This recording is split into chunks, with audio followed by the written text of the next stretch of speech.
तो दोस्तों, आज हम सुनते हैं संतोषी माता की व्रत कथा। बहुत समय पहले की बात है। एक नगर में एक साधारण और अत्यंत श्रद्धालु महिला रहती थी। उसका जीवन दुख, अभाव और परेशानियों से भरा हुआ था। घर में न धन था, न सुख शांति। फिर भी उसके मन में कभी ईश्वर के प्रति कोई शिकायत नहीं थी। एक दिन उसे एक साधु मिले। साधु ने उसकी भक्ति देखकर कहा, बेटी, यदि तुम सच्चे मन से शुक्रवार का व्रत रखो और संतोषी माता की पूजा करो तो माता अवश्य तुम्हारे कष्ट हरेगी।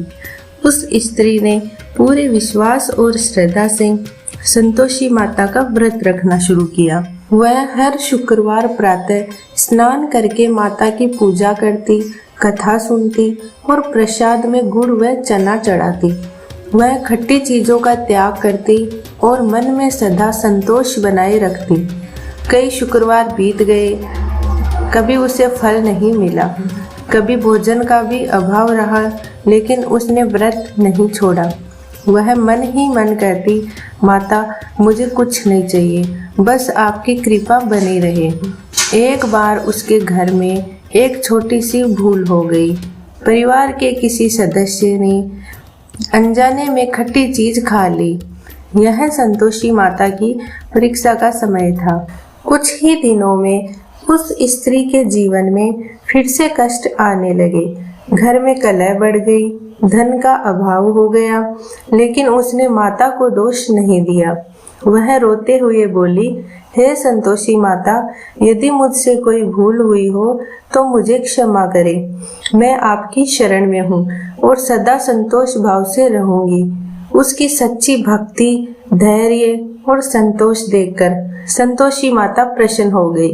माता ने स्वप्न में दर्शन देकर कहा, जो भक्त मेरे व्रत को नियम और संतोष के साथ करता है, मैं उसके जीवन से सारे कष्ट दूर कर देती हूँ। इसके बाद उस स्त्री के जीवन में चमत्कार हुआ। घर में धन धान्य आया, रोग दूर हुए और सुख शांति का वास हुआ। पूरा परिवार माता की भक्ति में लीन हो गया।